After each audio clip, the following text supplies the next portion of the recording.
Halo, perkenalkan kami dari kelompok 8. Di sini kami akan mempresentasikan tugas analisis visualisasi data, yang di mana di sini kami menjelaskan mengenai analysis and prognosis of COVID-19 using machine learning algorithms and visualization using Tableau.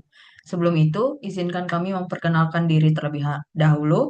Perkenalkan, saya Cokorda Istri Santi Marani Pemayun dengan NIM akhir 011 dan rekan saya. Saya Maria Shelina Enji dengan NIM akhir 006. Baik, langsung kita mulai saja. Yang pertama itu ada latar belakang dari dilakukannya penelitian ini. Jadi, pandemi global COVID-19 yang disebabkan oleh virus SARS-CoV-2 pertama kali muncul di Wuhan, China pada Desember 2019 dan dengan cepat menyebar ke seluruh dunia. Dampak dari pandemi ini sangat besar, mempengaruhi kesehatan, sosial, dan ekonomi secara global. Hingga saat penelitian ini dilakukan, pandemi telah menginfeksi lebih dari 456 juta orang dan menyebabkan 6,04 juta kematian, menjadikannya salah satu pandemi paling mematikan dalam sejarah modern.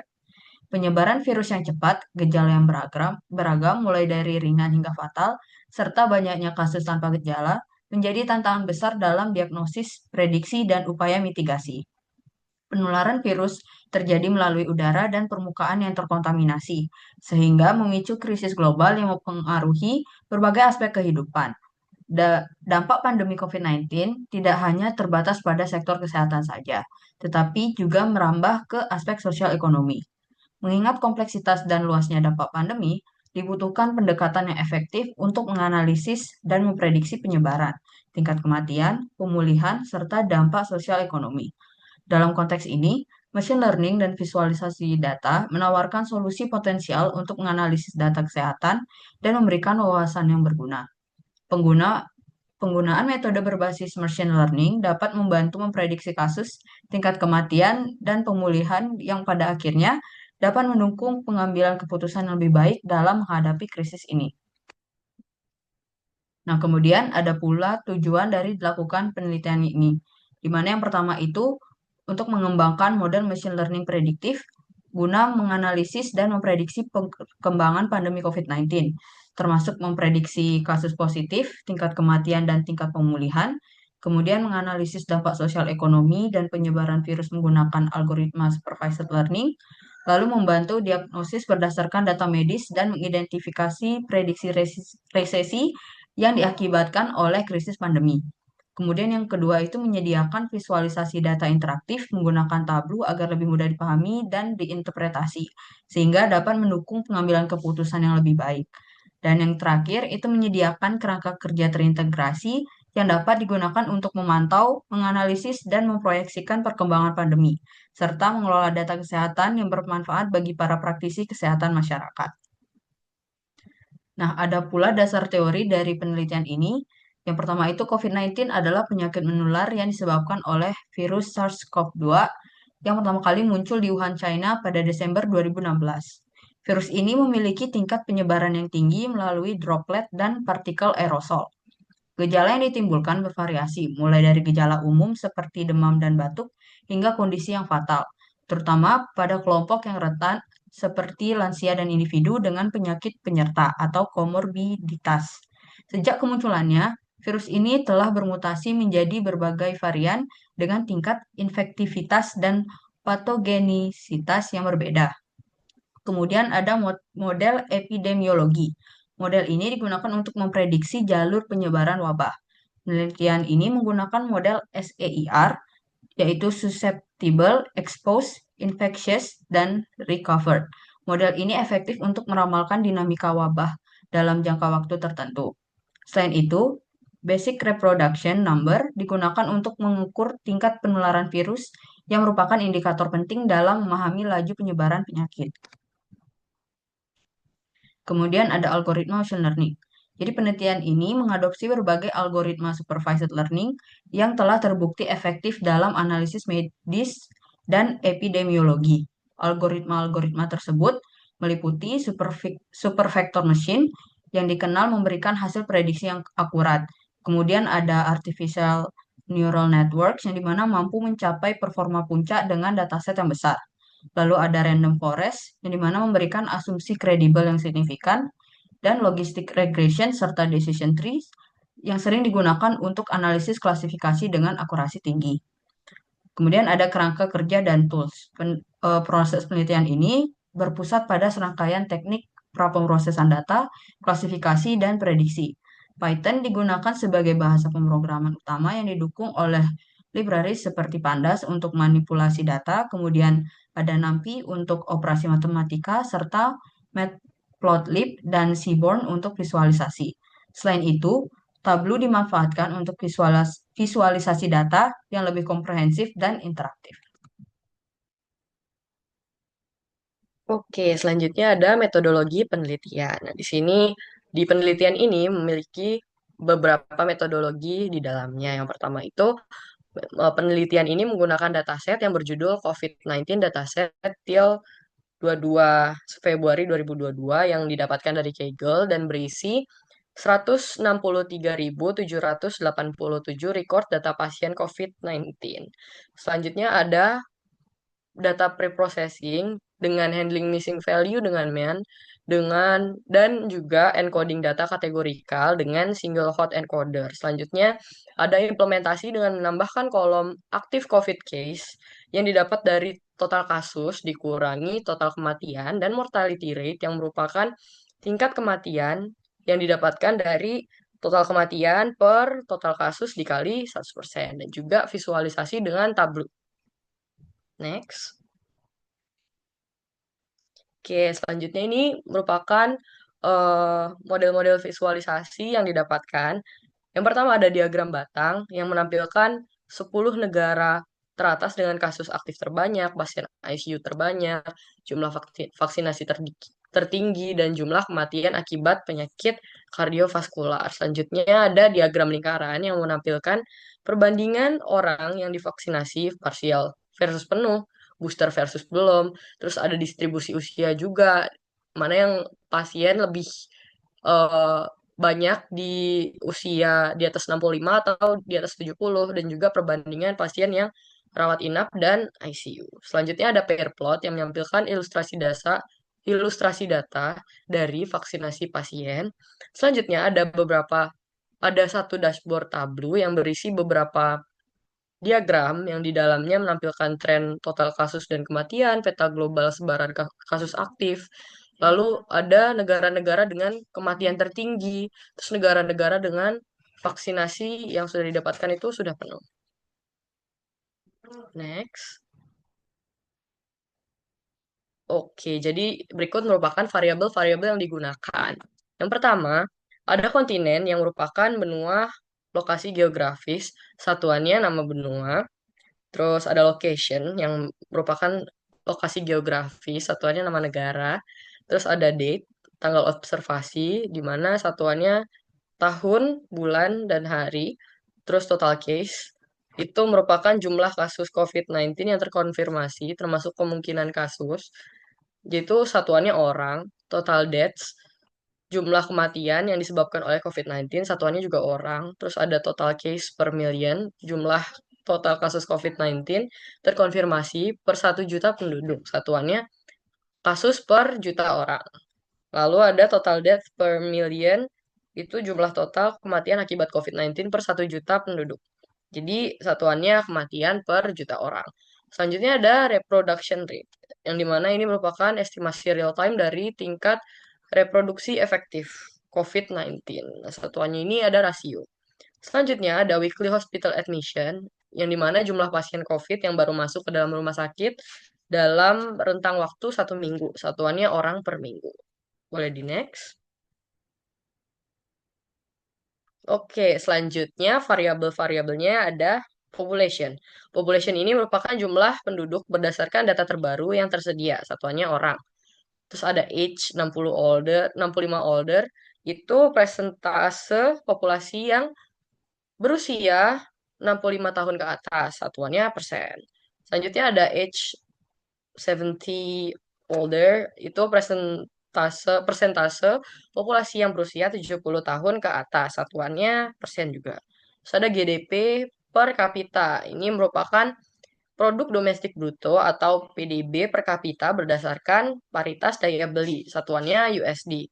Selanjutnya ada cardiovascular death rate. Ini merupakan tingkat kematian akibat penyakit kardiovaskular atau penyakit jantung per tahunnya. Satuannya kematian per 100.000 orang. Selanjutnya ada female smokers yang merupakan persentase perempuan yang merokok. Satuannya juga persen. Ada male smokers juga. Persentasenya laki-laki perokok. Satuannya juga persen. Selanjutnya ada active COVID cases. Ini yang dibuat nanti dengan machine learning. Ini merupakan jumlah kasus COVID aktif, satuannya orang, dan mortality rate yang merupakan tingkat kematian, satuannya persen. Boleh di next. Nah, sekarang kita akan lanjut ke hasil dan pembahasan. Oke, yang pertama ini ada tampilan heat map. Nah, heat map ini menunjukkan total kasus, total kematian, dan tingkat kematian COVID-19 per wilayahnya. Misalnya, di sini kita lihat tercatat secara global 72,87 juta kasus, 5,9 juta kematian, dan mortality rate 1,38%. Sementara tingkat kematian tertinggi di sini terletak pada kelompok upper middle income di jumlah 2,08%. Dan South America 2,33%. Selanjutnya ada bar chart di situ yang memperlihatkan 10 negara dengan kasus aktif COVID-19 terbanyak di dunia, di mana South America ini menempati posisi tertinggi dengan jumlah lebih dari 50 juta kasus aktif, diikuti oleh India kurang lebih 42 juta sekian, diikuti oleh Brazil, France, United Kingdom, Rusia, Jermani, Turki, Italia, dan Afrika dengan jumlah yang lebih rendah. Selanjutnya, oke, ini ada bar plot juga di sini memperlihatkan 10 negara dengan jumlah pasien ICU terbanyak di dunia. Jadi ini pasien COVID yang dirawatnya di dalam ICU. Nah, di sini yang tertinggi itu ada Romania yang menempati posisi tertinggi yang jumlah pasiennya ada lebih dari 1.750 pasien. Diikuti oleh Czechia, lalu Malaysia, Belgium, Kanada, Netherlands, South Korea, Portugal, Bulgaria, dan Austria dengan jumlah yang lebih rendah. Oke, selanjutnya ada pie chart. Di sini pie chart itu menunjukkan proporsi vaksinasi COVID-19 dunia, di mana 57,8% orang baru menerima vaksin itu sebagian, dan 42,2% lainnya sudah divaksinasi secara penuh. Ready, next. Oke, selanjutnya juga masih ada bar chart di sini. Eh, Bar chart ini memperlihatkan 10 negara dengan jumlah pasien penerima vaksinasi terbanyak di dunia, di mana European Union menempati posisi tertinggi dengan lebih dari 1.600 miliar pasien, diikuti oleh United States, lalu South America, Brazil, Afrika, Jerman, United Kingdom, Indonesia, Turki, dan France dengan jumlah yang lebih rendah. Selanjutnya ada diagram lingkaran atau pie chart di sini yang menunjukkan proporsi usia pasien COVID-19 dunia, di mana 61,2% orang berusia 65 tahun ke atas dan sisanya 38,8% orang berusia 70 tahun ke atas.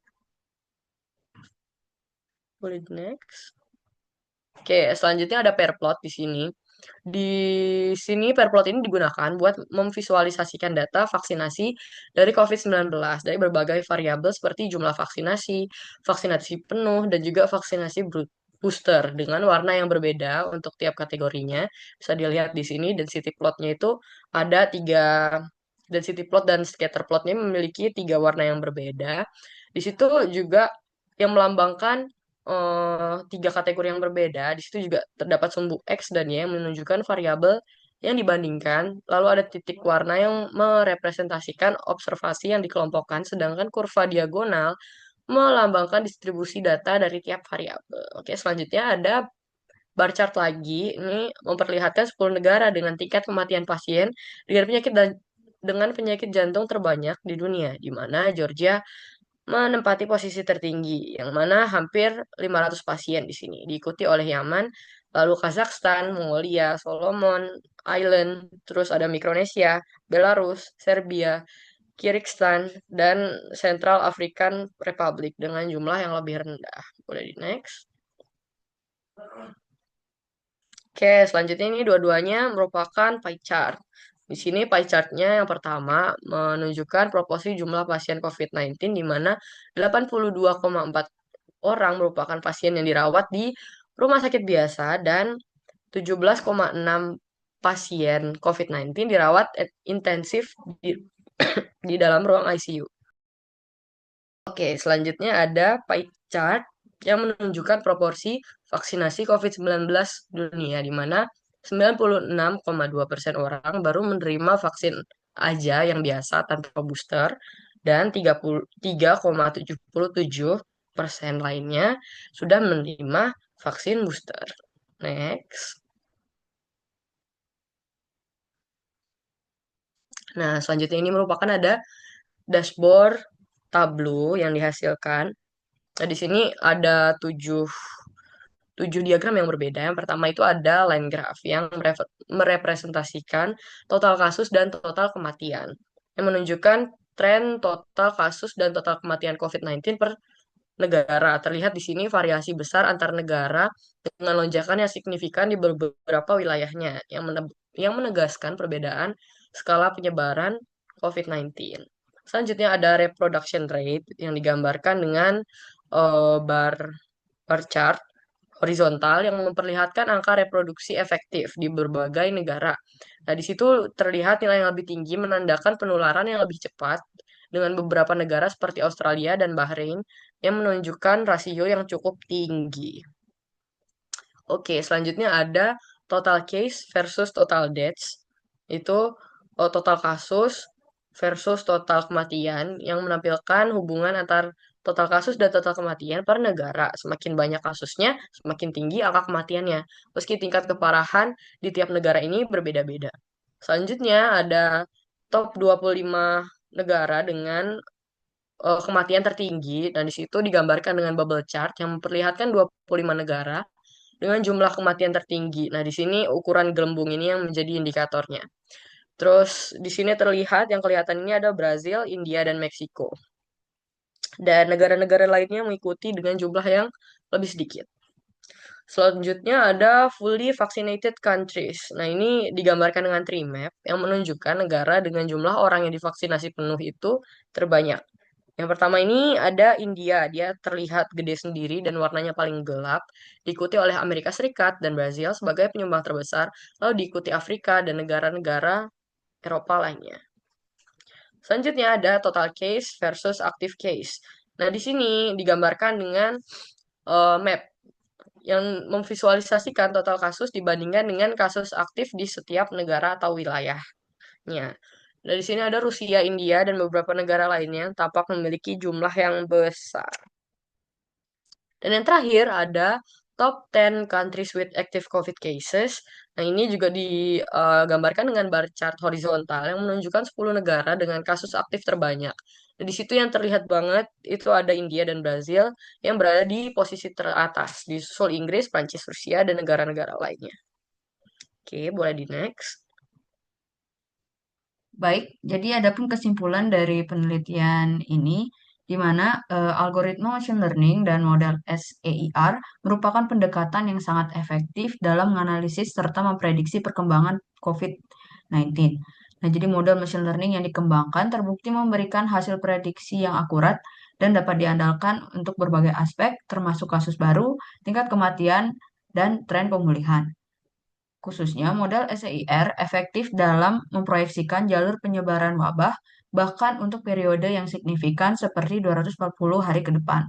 Namun, perlu diperhatikan bahwa akurasi prediksi ini akan lebih optimal setelah wabah mulai terkendali, mengingat COVID-19 memiliki sifat yang masih terus berkembang dan belum sepenuhnya diketahui. Visualisasi data menggunakan Tableau dan libraries Python terbukti sangat krusial dalam menyajikan informasi secara jelas dan mudah dipahami. Tampilan visual ini memberikan insight berharga yang memungkinkan para praktisi medis dan pembuat kebijakan untuk mengambil keputusan yang lebih tepat dan berbasis data.